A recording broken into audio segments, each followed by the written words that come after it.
Welcome in to another episode of my Dynasty Fantasy Football YouTube. Today I'm looking at Dynasty wide receiver tiers and the wide receivers you must have for Dynasty.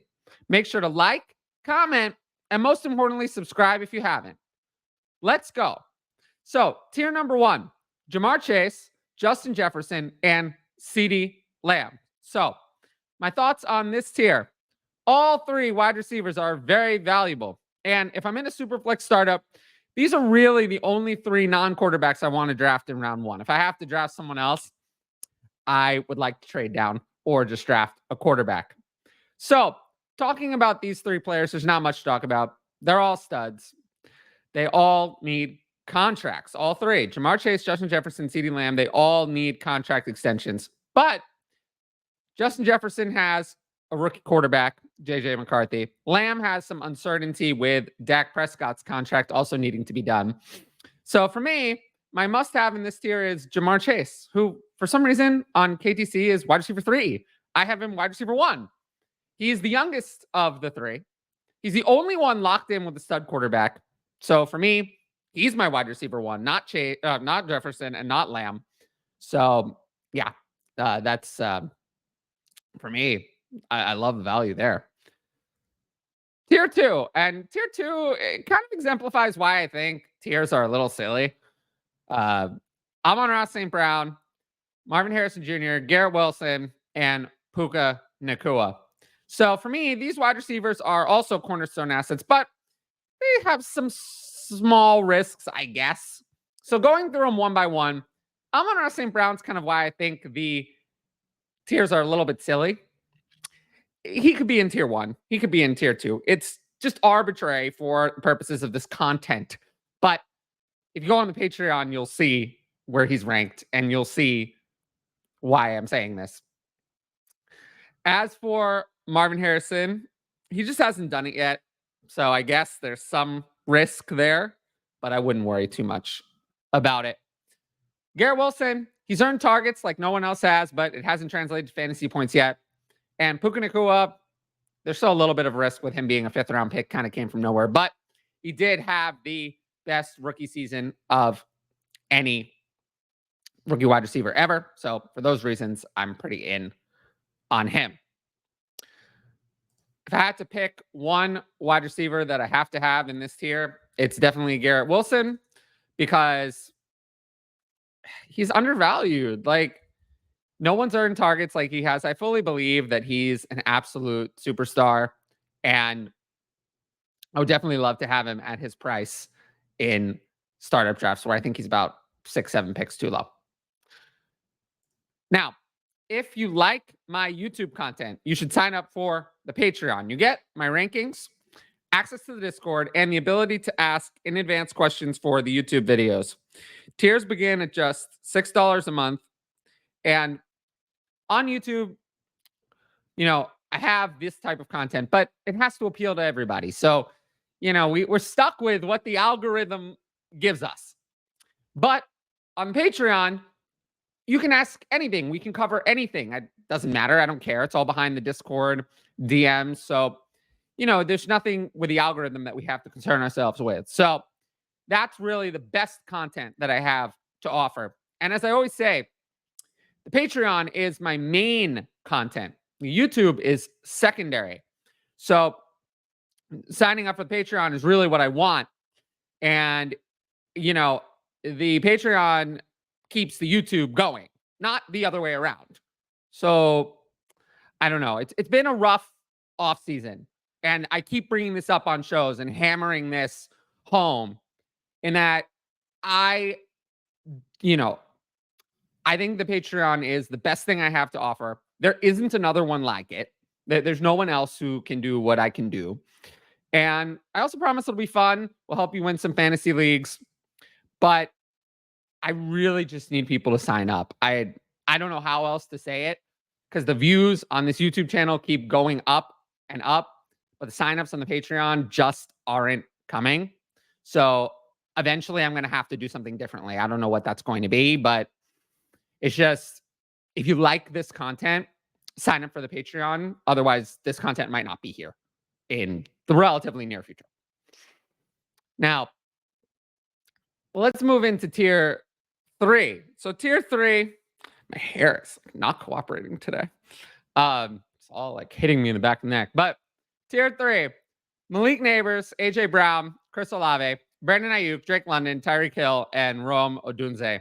So my overall thoughts on tier 3, it's a mix of players. Tyreek Hill stands out as older. All of these players, I don't have any doubt about their talent, but they all have some other concerns. So let's look back at the list. So obviously Malik Nabers is still a rookie, and some rookies bust, even though I think he's an excellent prospect. AJ Brown, a little bit older, is already 27. End of 2023, kind of wasn't so great. Olave, never really broken out to the way that we wanted, but he's been pretty good.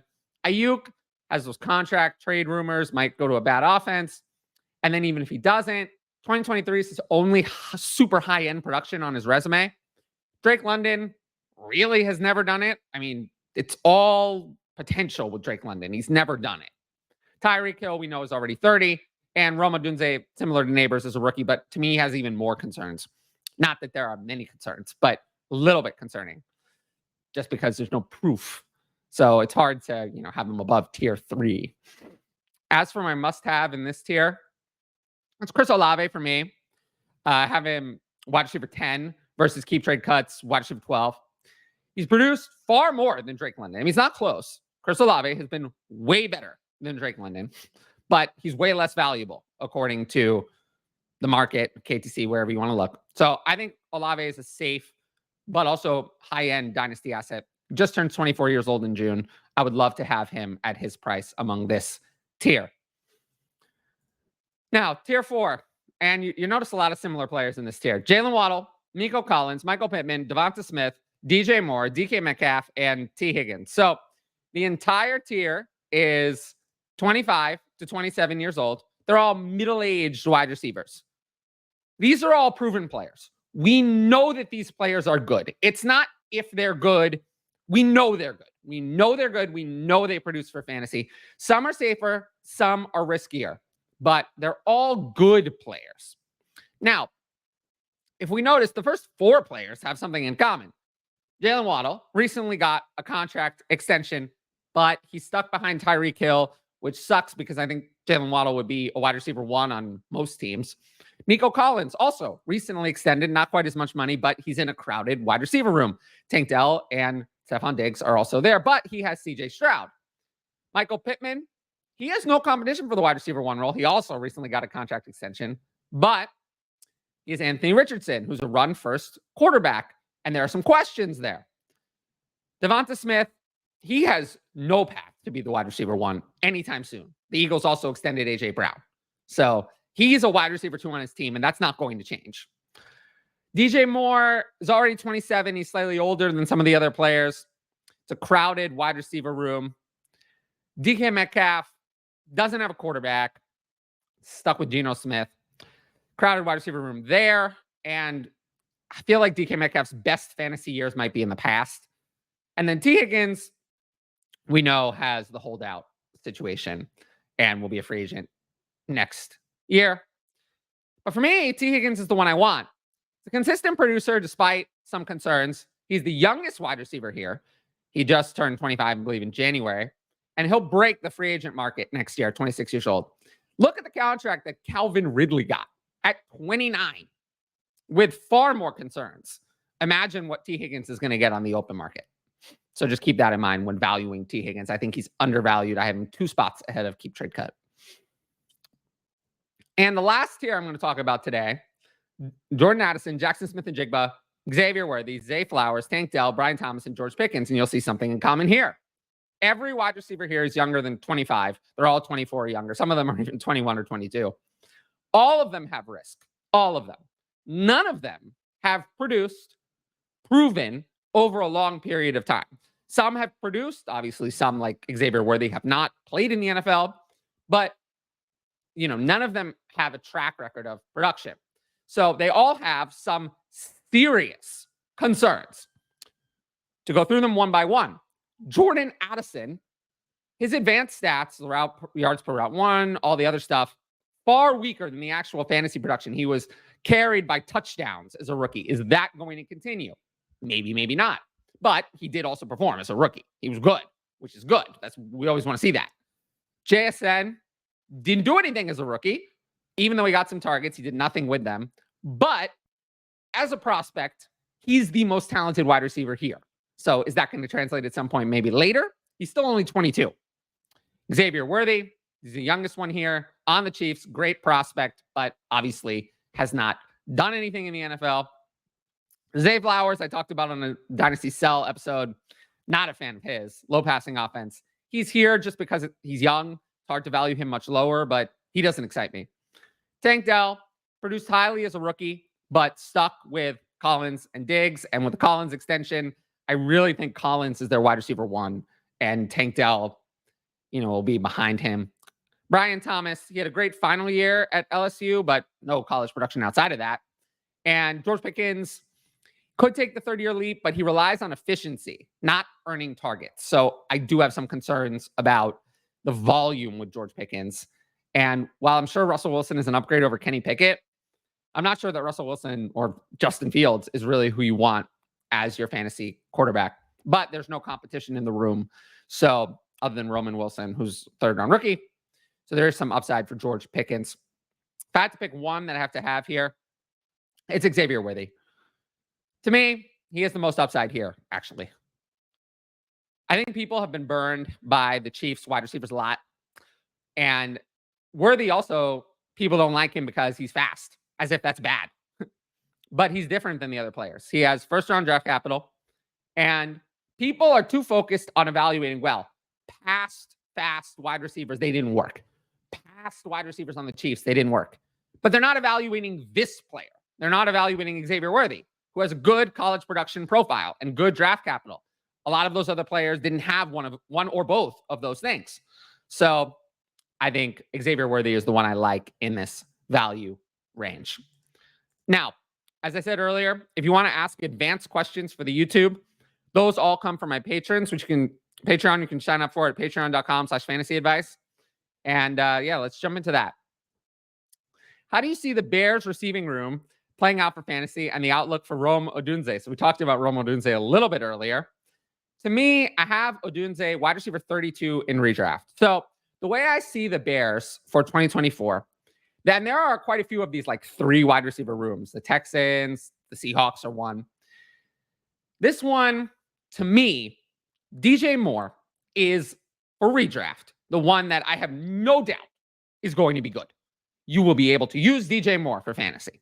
He will be the wide receiver 1 there for this year. He will have fantasy value. He will be playable every week. I have no doubt about that.